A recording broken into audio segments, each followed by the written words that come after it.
Hey everyone, and welcome back to Liz Sews and the next video in my Disney in the Bedroom series.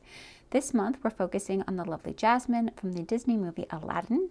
The last two videos focused on constructing of the bras bustier portion of the ensemble, and today we're going to be looking at the garter belt and the pants. I'm going to be using my self-drafted garter belt pattern.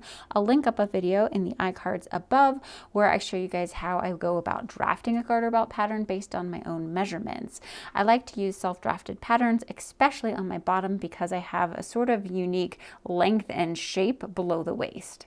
So without further ado, let's jump in. So in my concept drawing, the blue material sort of sits down lower than the trim itself on the garter belt, but I really like this particular pattern here where it has a much higher arc in the tummy section. I find it's a little bit more flattering on me, so I decided to go ahead and keep that sort of shallow arc, and how it's going to look is that you just see little bits of that satin peeking out below the trim.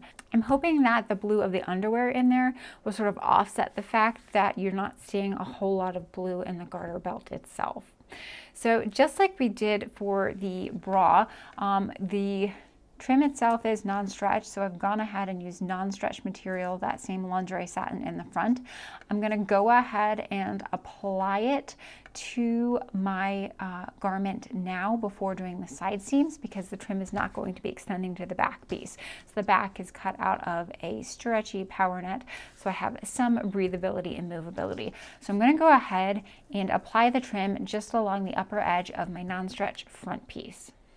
Okay, so the trim has been sewn on. I think I'm also going to go ahead and use fold over elastic to finish this inner arc here before I head over to the side pieces, just because this area where I've attached the trim, I don't have a whole lot of maneuverability in there, so I'm going to need to do that really in close quarters. So I'm going to go ahead and do just this arc right now while I have this in a single piece. Okay, that's been done. Obviously, I should have done this I should have finished this edge before I applied the trim on, but you know, hindsight's 20/20.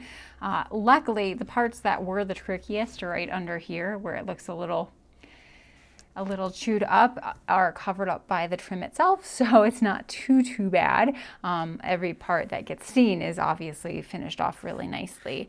I will say that I did an excellent job of choosing a length of trim. I purchased 1 yard of it, and this is all that I have left, so kudos for that. Now I can go ahead and attach my two side pieces to the garter belt. So I'm just going to attach these on either side with a straight stitch. And then once that's done, I can go ahead and finish all the rest of my arcs with fold over elastic as well as my waistband. Okay, now that's all done. It's looking pretty good. So next step is just going to be putting on my closure. So I'm using hook and eye closure. I have to tell you, this is one of the reasons why I have such a hard time throwing anything in my sewing room away, is because stuff is always useful. So this is a closure that I bought from Bravo Bella bras about 4 years ago, before Disney Project was even like an idea in my head, and so it's in my stash. It's the perfect color blue, so I'm gonna go ahead and use it to form my closure along the back of my garter belt, just like I would a bra. So closures are now attached. So that's looking nice. So the last step on this guy is just going to be putting in the straps themselves.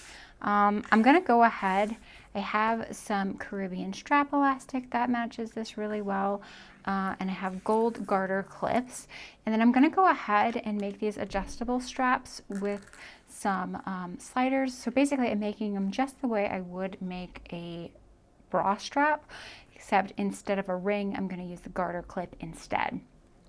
Now I'm making them adjustable not because I have any need for functionality of this piece, mostly just because I want to add more of that gold hardware, because I think it adds to the opulence of the piece in its whole to have more gold hardware. So that's why I'm putting them on, not because I really need them to be adjustable.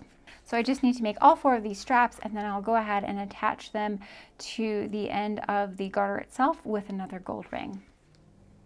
And the garter belt for Jasmine is done. I'm really liking how this has turned out.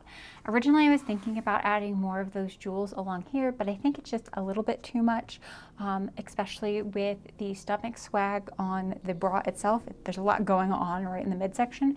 So I'm gonna go ahead and leave this guy unadorned. It's not like it's lacking for decoration with all of these gold hardware and trim and stuff like that. So with the garter belt complete, the last thing to do is just to sew up the underwear. So here's the plan for the underwear. I've just used the Watson bikini pattern that comes in the Watson bra set. In order to get this central panel here, I just added a diagonal style line across my pattern piece and then broke these out into two separate pieces. So I have pattern piece here, and that I cut out in my micro lycra, and then the central panel in the middle, like this, is what I cut out of satin. So that's what it's going to look like once it's sewn up. So really, really easy. I just need to attach these two straight lines with a straight stitch, and then it just goes together exactly like a Watson underwear would. So the underwear has been all sewn up, and the last and final step in Jasmine is just to finish all of my waistline and leg hole edges with fold over elastic. So the Jasmine underwear are done. I do have this little teeny tiny fleur-de-lis that sort of was cut off one of the extra of the trim, and I'm thinking about adding it just in the center front as a nod to the rest of the garment. Yep, I'm gonna put that in there, and then I can go ahead and show you what the finished Jasmine three-piece set looks like. I'm quite happy with how the Jasmine ensemble turned out, but as always, there are definitely a few things that I might change next time. First off, I'm not exactly confident in the stomach flounces that hang off of the bra itself. It looked great in concept, but once I see it in person, I think it's just too much, and it sort of obscures the nice shape of my body. I also think that this ensemble is a little overly busy. I mean, I know when I set out to start doing the Jasmine ensemble, I said I wanted something that was overtly fantasy and full of trim, and it definitely satisfies that criteria. But just for my own personal sort of minimal aesthetic, I think it's a little bit too much. I really enjoyed making the ensemble, and it definitely pushed me outside of my comfort zone. I hope you guys are enjoying the Disney in the Bedroom series, and make sure that you are subscribed to my channel and click that notification bell so you get notified every time I upload new videos. And make sure to come back next month and see what Disney character I'll be taking on next. I'll see everyone next time. Take care.